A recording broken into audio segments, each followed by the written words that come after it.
AP CM Chandrababu ఇవాళ ఏలూరు, కడప జిల్లాల్లో పర్యటించనున్నారు.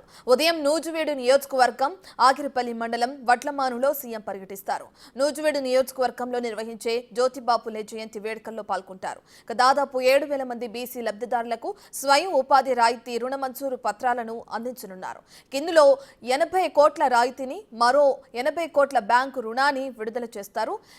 ఈడబ్ల్యూఎస్ లబ్ధిదారులకు 40 కోట్ల మేర రాయితీ రుణ మంజూరు పత్రాలు అందించనున్నారు. ఆదరణ పథకం కింద ప్రభుత్వం అందించే కులవృత్తి పరికరాలను చంద్రబాబు పరిశీలించనున్నారు. బీసీలతోనున్న ముఖ్యమంత్రి చంద్రబాబు సమావేశమవుతారు. నూజివీడులో ఏర్పాటు చేసిన ప్రజావేదిక వద్ద ప్రజలతో ముఖాముఖి కార్యక్రమంలో పాల్గొనున్నారు చంద్రబాబు.